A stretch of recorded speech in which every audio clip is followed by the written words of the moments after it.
Hello friends, कैसे हैं आप सब। उम्मीद है आप लोगों की तैयारी अच्छी चली होगी। इस वीडियो में हम लोग नाथद्वारा शैली को बिल्कुल डिटेल में पढ़ेंगे, साथ में याद भी करेंगे।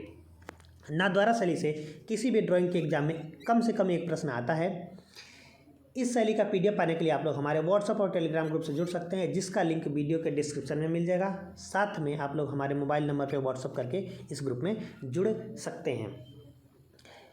मैं अपना परिचय बता दूं, मेरा नाम सूरज कुमार है और मैंने यूपी टीजीटी 2021 में 15वां स्थान प्राप्त किया था। तो चलिए शुरू करते हैं। नाथद्वारा शैली। नाथद्वारा शैली मेवाड़ की उपशैली है। मेवाड़ की कुछ उपशैलियाँ हैं जिनमें उदयपुर, देवगढ़, नाथद्वारा एवं चावंड आदि का स्थान आता है। यहाँ की कला श्रीनाथ जी की परंपरा से बध के चली थी। नाथद्वारा की कला जो है श्रीनाथ जी की परंपरा से बध कर चली थी। यह बिल्कुल एक कहानी के जैसे, यह शैली जो है याद करने वाली शैली नहीं है। यह शैली समझने वाली एक शैली है और उसको बिल्कुल एक कहानी के जैसे आप लोगों को याद करा देते हैं। मेवाड़ के महाराजा राज सिंह के समय में श्रीनाथ जी की मूर्ति की स्थापना कहाँ पे होती है? तो वह होती है सिहाड़ नामक गांव में होती है। और कब होती है? तो 10 फरवरी 1672 ईस्वी को होती है। फिर से देखेंगे, मेवाड़ के महाराजा राज सिंह के समय में श्रीनाथ जी की मूर्ति की स्थापना 10 फरवरी 1672 ईस्वी को सिहाड़ नामक गांव में की गई। तभी से इस गांव का नाम क्या पड़ा? नाथद्वारा पड़ा। और वहाँ पे जो शैली उत्पन्न हुई उसको नाथद्वारा शैली के नाम से हम लोग जानते हैं। अब यह मूर्ति आई कहाँ से थी? इसके पीछे एक बहुत इंटरेस्टिंग कहानी है, उसको आप हम लोग समझेंगे। श्रीनाथ जी की मूर्ति सबसे पहले कहाँ से प्राप्त करी गई थी? तो जैतीपुरा से 1552 विक्रम संवत में प्राप्त करी गई थी।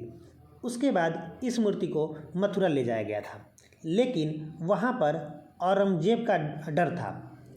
तो औरंगजेब के डर के कारण इस मूर्ति को मेवाड़ ले जाते समय रथ का पहिया जो है सिहाड़ नामक गांव के पास फंस जाता है।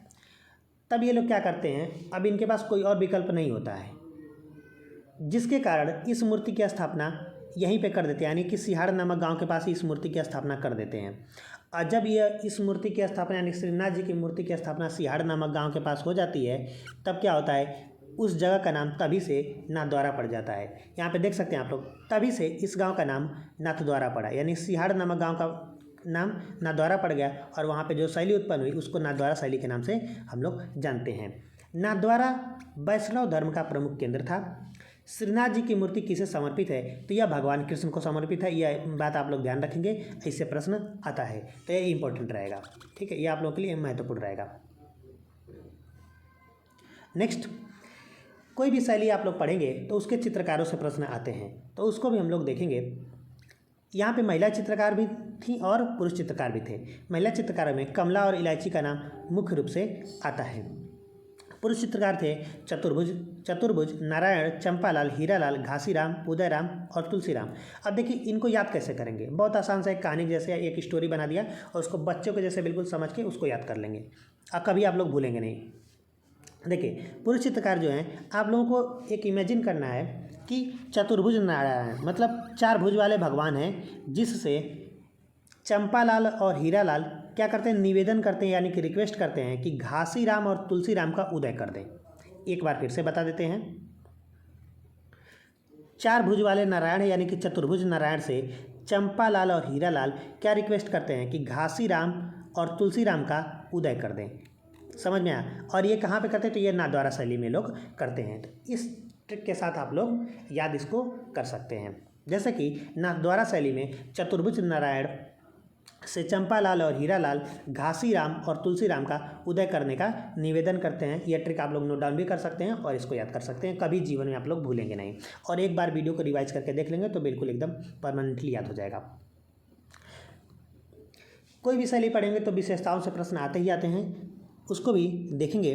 नाथद्वारा शैली की प्रमुख देन क्या है? तो नाथद्वारा शैली की जो प्रमुख देन है वो है पिछवाई चित्र।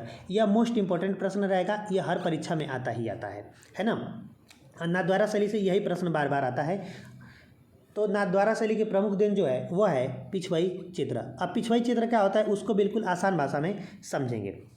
देखिए, श्रीनाथ जी की मूर्ति थी, श्रीनाथ जी की जो मूर्ति थी नाथद्वारा में जो स्थापित करी गई थी, तो मान के चले कि ऐसी कोई मूर्ति है, मूर्ति के पीछे एक बड़ा सा पर्दा लगाते थे ये लोग। अब पर्दे पे क्या करते थे, चित्रकारी करते थे ये लोग, चित्रकारी करते थे, समझ में आ रहा है। इसी पर्दे पे जो चित्रकारी करते थे उसी को पिछवई कहा गया यहाँ पे। नाथद्वारा शैली में या नाथद्वारा नामक जगह पे जो उसका पर्टिकुलर टर्म दिया गया उसको पिछवई चित्र या पिछवई कहा गया।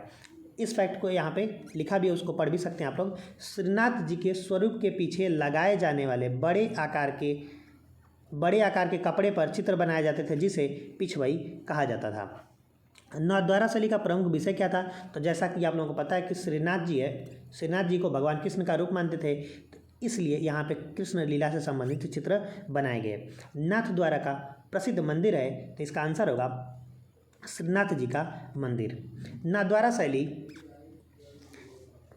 में किस रंगों की सर्वाधिक प्रयोग हुआ है, नाथद्वारा शैली में किस रंगों का सर्वाधिक प्रयोग हुआ है, तो इसका उत्तर होगा हरे और पीले रंगों को। यह भी इंपॉर्टेंट रहेगा, अक्सर करके परीक्षा में ऐसे प्रश्न आते हैं। नेक्स्ट, पिछवई चित्रण होता है।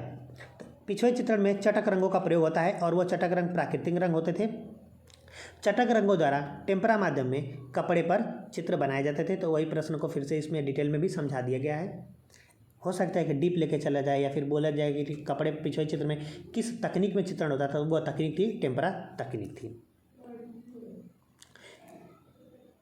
नाथद्वारा शैली में किस वृक्ष की अधिकता है, तो इसका आंसर होगा केले के वृक्ष की। नाथद्वारा राजस्थान के किस जिले में है, इसका आंसर होगा राजसमंद जिले में।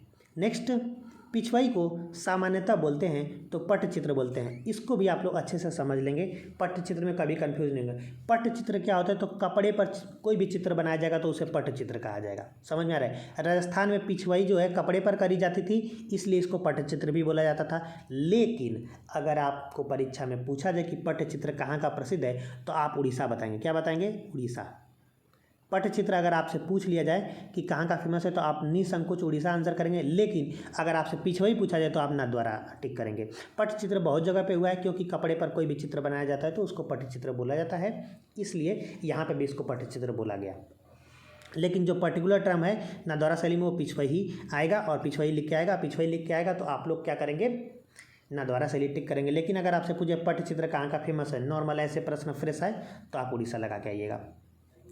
नेक्स्ट, नाथद्वारा शैली का उत्कृष्ट चित्र है। नाथद्वारा शैली का जो उत्कृष्ट चित्र है वो है कृष्ण श्रीनाथ जी के रूप में, कृष्ण श्रीनाथ जी के रूप में। और यह चित्र कब बना था, तो यह बना था 18वीं शताब्दी में निर्मित किया गया था।